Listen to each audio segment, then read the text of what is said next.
and the punk. It is. It's incredibly tricky when people say "and the punk," especially when someone's just pressed the start broadcast button, because now everybody's thinking, what the punk is this going to be on about? But let's find out after this.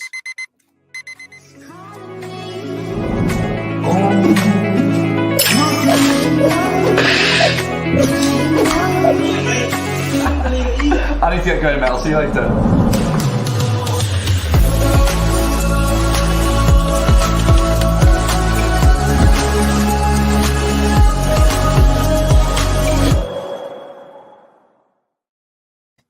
And that was a way of sidling in and talking to Samantha Stevenson and Scott Helland this afternoon. Funnily enough, Scott, I've just got to tell you, I actually used to know a guy in this area called Scott Helland. How amazing is that? So similar and yet so different. Did you ever know him? I didn't know him. Nope. You didn't know him. It's possible pass on the street in Reading or Bristol once, but well, he may have done, because he lived within this kind of area. But that could have been quite confusing on a school register. Yes. Yeah. Did you ever have that at school? No, there was no other Helens in the school where I was. In Massachusetts. Yeah. What about punks? There was, actually, when I was in high school, I was one of the few punks in the school. Were you now? I was bringing in Black Flag records and Minor Threat records into the high school, and people were like, whoa, this is not the Doors. This is not Bad Company. You're right. And is that what most people were listening to at the time? Yeah. Yep. That was, the classic rock kind of thing. Yeah. Whatever was on the radio, that kind of thing. And I brought in punk rock and hardcore and thrash metal and speed metal records. And they were like, wow, what's wrong with you? Oh, did it go down well with a certain group of people? Did you manage to find a group of people to say, yeah, actually, you've got something going here, Scott? Yeah, actually, I did. I found one guy in particular, and we started a punk band together. Right. Yeah. Well, that's good, isn't it? Yeah, it was great. Yeah. And what about you, Samantha? What were you listening to when you were in school? Well, speaking of names, I was born in France, but I grew up in England. So my name, Samantha Stevenson, was quite common in England. And then when we came to America, I was the only Samantha, and there weren't too many Stevensons. Actually, there were no Stevensons. So I was suddenly unique, where before I was quite common. And growing up, I went from listening to what was on Top of the Pops, Sweet, Slade, all those, Queen, all that. And then I came to America and it was all Led Zeppelin and The Doors and Grateful Dead and Santana. And it was a complete shift. Yeah. At the time. Yeah, the songs got longer as you went across the Atlantic. That's right. Totally. Yeah. Exactly. Yeah. It's like, oh my goodness. Nobody here can stick to 3.5 minutes. Well, it must be that transatlantic flight, it just elongates everything. It makes him put like 3 solos in the middle of the song instead of maybe like a half a solo or no solo. It's interesting though. Interesting. Why do you think there was that shift actually from England to America in terms of time? Although we did have Pink Floyd, so true. It's true. And they just didn't know when to stop, did they? So I mean. That's true. Well, I mean, I love Pink Floyd. I do love Pink Floyd, but I must admit, when I first started radio, Pink Floyd was always the go-to for anyone on a graveyard shift who wanted to go to the toilet. It was like, it's like, okay, don't worry, put Pink Floyd on, and we can, you can disappear off for 10 minutes and come back. Yeah, that makes sense. Having gone to the toilet and bought a sandwich at the same time. Yes. Yeah. Well, I mean, okay, so Pink Floyd was here and there, so that was but it was a different experience musically when I came to this country, for sure. Yeah. In terms of Top of the Pops, growing up listening to Top of the Pops, what was your sort of favorite memory of Top of the Pops? Was there one band in particular that stood out? one Well, performance? this was a long time ago. So one thing that sticks in my mind is when Bohemian Rhapsody came out. It was number one for so long.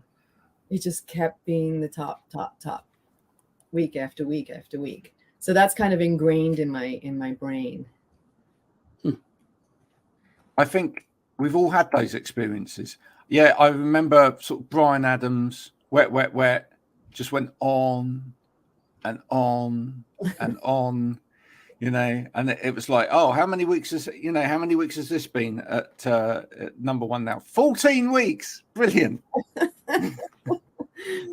Give somebody else a go. Right. You know, it's funny because you came over here from Britain, but when I was a kid growing up in Massachusetts, you know, the first band that made me want to start and play music was the Ramones. I heard them on the left of the dial, and I didn't listen to any of the other radio stuff. But I was I would go to the local record store and collect 7-inch records, and a lot of it was British punk and hardcore bands. There's so many great bands I was picking up in the early '80s: Discharge, GBH, Crass, Upstarts, The Jam, Blitz, the Partisans, all those No Future label bands. So I was buying a lot of British records, which is kind of funny. Yeah. We loved punk over here. We just didn't know what to do with it long term, you know? And it just then sort of evolved into lots and lots of other things. But ultimately punk was a spirit, right? I guess you could say that. Spirit. Yeah. I mean, lots of people are still playing it and listening to it here and there. So yeah. Well, but beyond maybe sort of the genre of punk, if you like, beyond sort of punk that sounds like punk, I think a lot of people have, since punk, had that kind of punk DIY ethic kind of spirit. Totally. We totally have that. We are still a DIY duo that travels around in a van around the US and, you know, over there, and selling records out of the van and t-shirts out of the van, and booking our own shows, producing our own records, you know, booking tours. Yeah. I love that. Sort of the digital nomad of the music world. Totally. Yeah. Just going, yeah, absolutely. How does that fit in with, because you mentioned it just before we came on there, how does that fit in with the sort of Spotify era, the era of everything floating around in the ether, etc.? Because that's real to me. That's, you know, that's grounded in sort of physically being everywhere, if you know what I mean. You make the music, then you physically go to see people, you play the music, you sell them something physical, you know, the cash changes hands, etc. You know, how does that fit in with the fact that you're also putting out music in the ether as well? Right. Yeah. We're lucky in the fact that we play in a lot of scenes that still buy CDs, and people kind of like to get them as a souvenir, or just have them signed and have it as part of their collection. Well, they actually still have a CD player. Yeah, or actually has wow. Yeah. But it shows, you know, it's really it's you know, lots of people get shirts and stuff. It has shifted. It definitely has shifted in the last few years. And I feel like there's people at shows that say, oh, well, I listened to you online.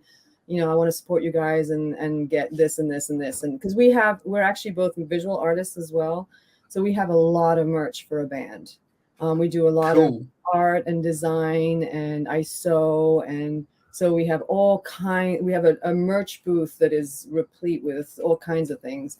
So we get a lot of support that way. And also Spotify and all those places that, you know, are streaming our music.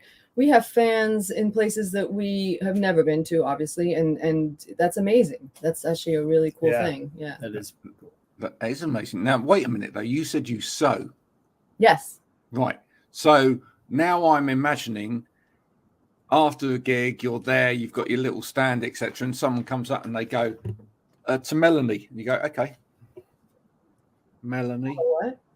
Yeah, you're actually do you sew people's names into shirts, etc.? I mean, no. See, I because we do a lot of designs, and we like that kind of old timey, vintagey kind of design style. So we have I have fabric printed, and then I make wall hangings with the Wow. designs. And I also make like I'm very into bats, and I always have been. As actually from being a child in England, watching the bats at dusk lying on my driveway. And so I make little, and I've been doing, I was doing that before we even started playing music together. I was making little finger puppet bats. So it's just something that's just been a part of what I do. Fantastic. So I love this. So if people come see you, not only do they get the music, which we'll talk about heavily in a minute, but you've got this completely tactile central experience as well of being able to see all of this art and this creativity and everything, and you can buy into all of that.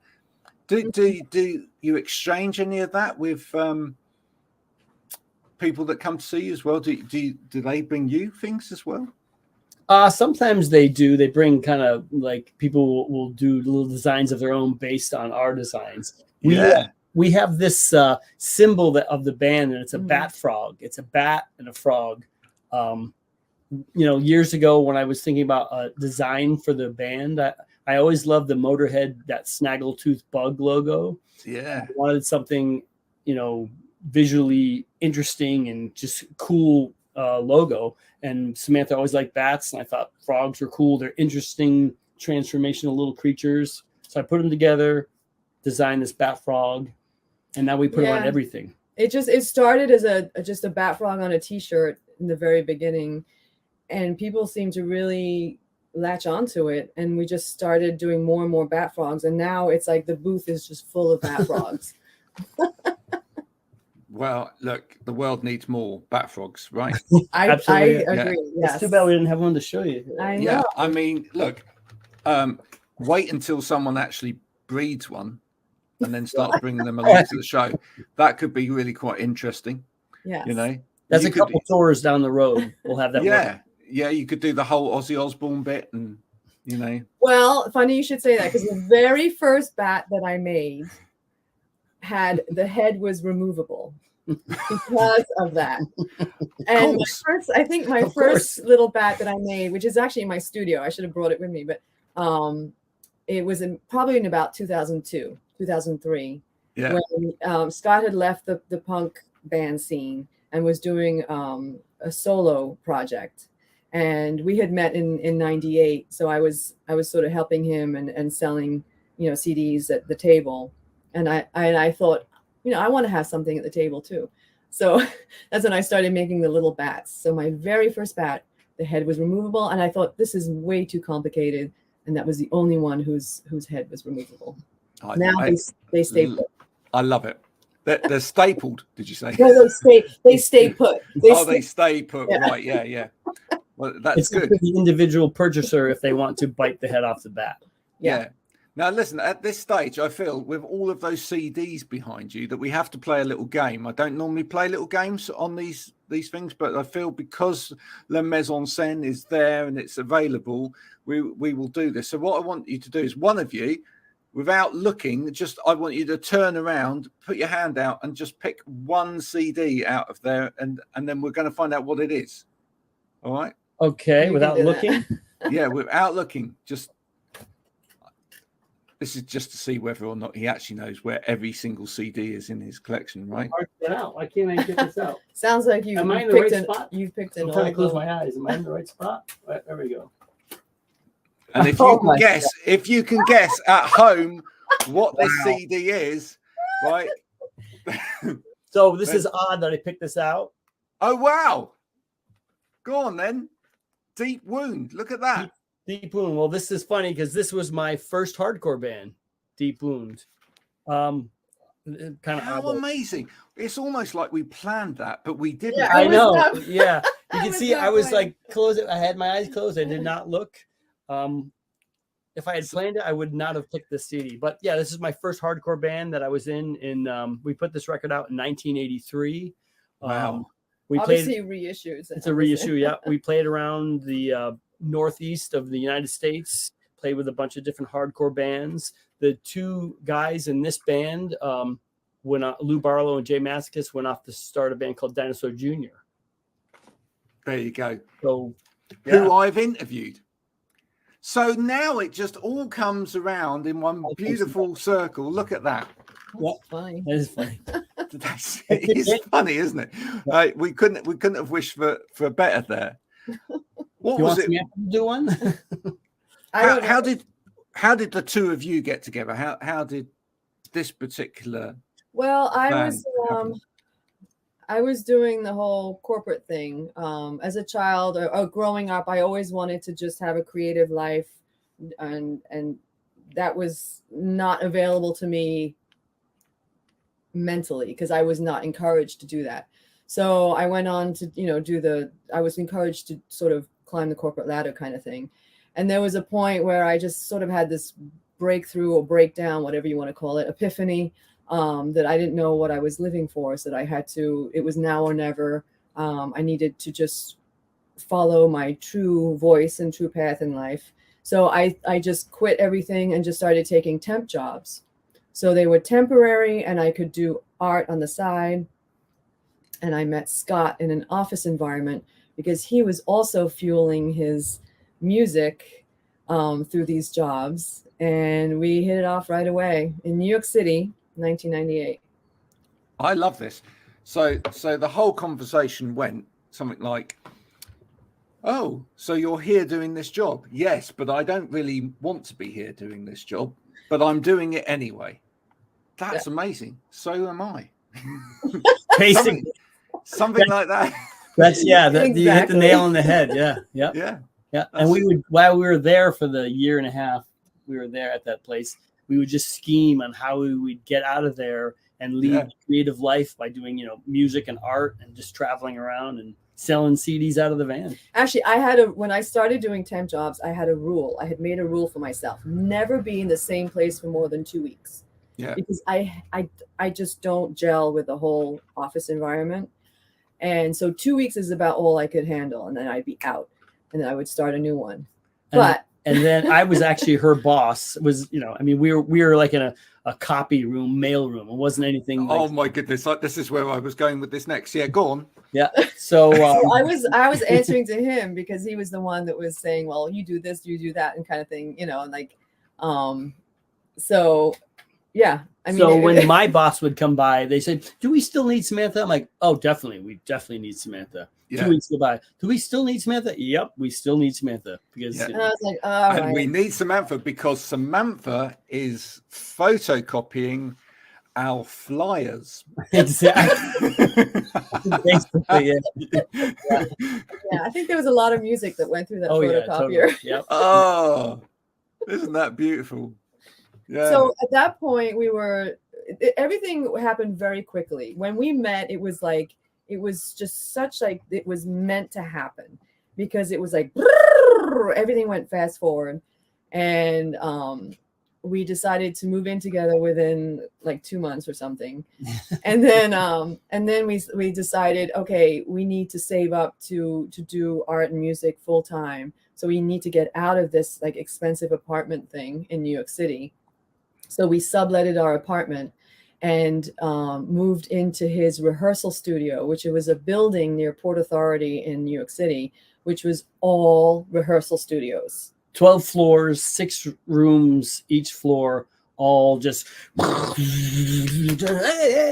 every floor, all night 24/7. 24/7, even when we were trying to sleep. Fantastic. So we Have you would ever blow thought up about writing this as a book, to get this made into a film, because it would make a great film, right?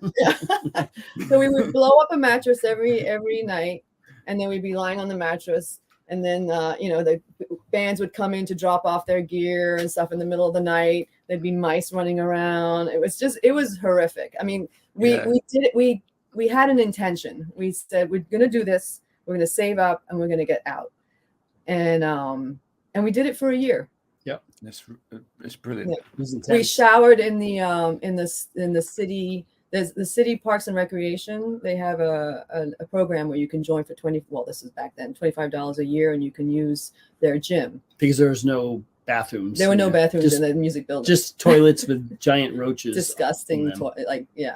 So we would have to take the subway to go and take a shower in the Parks and Recreation gym. honestly, it'd make a great film one of these days. So just bear that in mind. You know, you could write the soundtrack for it, obviously, because it would be your soundtrack. You can narrate it. I'll narrate it. Who would play you? I have no idea. You can choose anyone that's currently available. That's a good question. Oh, see, I'm not very good at being put on the spot. I was just going to say Raquel Welch, but she's 80 now, so it doesn't work. So maybe Raquel Welch. No, Raquel Welch when she was young. When she was younger? Yeah. Helen Mirren when she was younger? How about the girl, Shirley from Garbage? Oh, yeah. Shirley Manson, yeah? Perfect. Shirley Manson, yeah. Yep. Yeah, great. And you? Got any suggestions for that? Henry Rollins. Great. That's a great. Oh, I love that. Actually, that's a pretty good couple, Shirley Manson and Henry Rollins. I think so. I think as a creative, I think that as a creative would work really well. So now, listen, let's. You've earned the right. I think you've really earned the right to talk about the new album. So let's talk about the new album. What's it called? Why did you do it? The new album is called Zen Ghost. And why did we do this, Samantha? Well, we actually wrote it pretty much during the pandemic years. We were due for a new album, and we tour a lot. We're on the road a lot, so it's hard or it's challenging to find the time to write an album. So when 2020 came about, You had loads of time. hey, actually not right. in the beginning, because when the pandemic hit, we just hit the ground running. We were live streaming constantly. Every week. Yeah, I mean, it was insane. So it was more towards the end in December of 2020. We just stopped and we said, okay, we need to take a breath here because it's kind of crazy. So we started writing this record, and it's a little bit different. We have a song that came out on our Happy Madness CD from 2009 or 2010. That is probably one of our most popular songs, and it has more of a gothic-y kind of sound to it because we do gravitate towards that. But our albums in general are very varied. There's a lot of sounds within one album.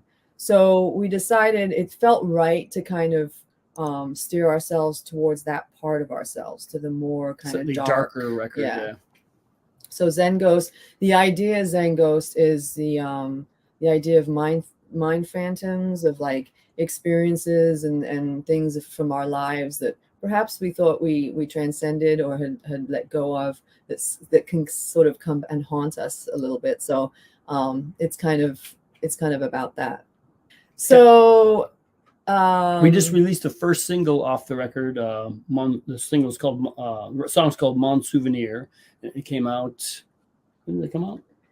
It came out on September 8th. So that was the first single.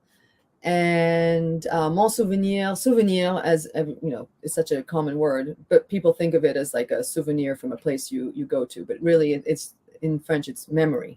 So Mon Souvenir is my memory, and that really kind of dives into that whole idea of the mind phantom theme of the record. Well, it's a superb record. It's incredibly big sound wise, which is always a lovely thing to hear, because, you know, some people make weedy records. And, you know, this is a big record. Yeah. Yeah, I guess you could say that. I mean, a big record for a duo. Definitely. Yeah.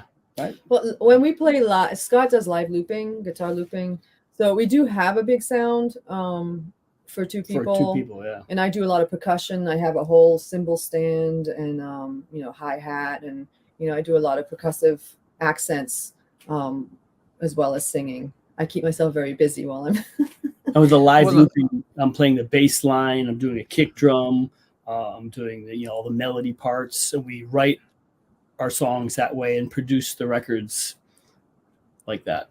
You produce the records like that, so that happens as well. That's tremendous. Well, listen, thanks for coming on and being such great sports today. Now, where can people get your music? Well, they can go to our website, which is frenchyandthepunk.com, Frenchy with a Y.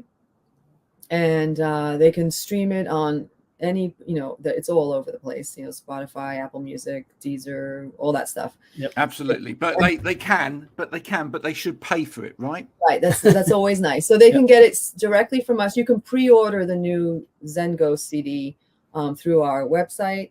There's also Bandcamp, and you can purchase through there.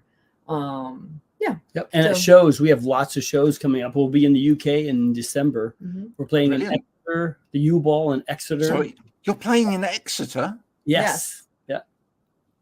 Amazing. Finally, a band that are going to play just down the road. Oh, Awesome, yeah. you're not close to there. Okay. You should come by. Yeah, I will do. Just remind me nearer the time. Okay. Okay. Yeah. Okay. That will happen. And No one comes to the southwest. Oh, really? No. There's other shows in the works as well in Yeah. England, but that's the one that's the anchor gig. Yeah. Oh, well, fantastic. Well, I look forward to seeing you towards December time then. That would be absolutely fantastic. And remember, as advice that I have given other guests that have come on the show as well, also do a t-shirt that says that I listen to Frenchy and the Punk on Spotify, but I've bought the t-shirt. All right, because that's a beautiful thing, because the more bands that do it, the better, you see, because then people who do listen to this stuff in the ether can feel like they've earned it, because they've paid some money to you. Right. Yeah. Do you see? Yeah, like we were saying before, people are pretty cool. I mean, fans have been amazing. They actually do come to the booth and say, "I listen to you on Spotify, but I want to support, so I want to get a shirt." Or we used to have lyric books. We're also on YouTube. They can see our music videos. And actually, we had a lyric book. That's available on Amazon or wherever. Yeah, it's out there. And I'm going to be also doing small booklets that people can purchase who do stream, so that they can have a little lyric book. Oh, I think that's wonderful. For each record. Yeah. Perhaps you could crochet some. I don't crochet, but that's an interesting idea. Well, quite tough gig, I reckon, actually, to probably crochet that small. But Yeah. it might be a big lyric book crochet. But there you go. That'd be worth a lot, and maybe we'd have to auction that one off. But anyway, it's been a pleasure meeting you both today. So Thank you. You too. Thank you. Sam, Scott, Frenchy, and the Punk. Thank you very much for joining me today.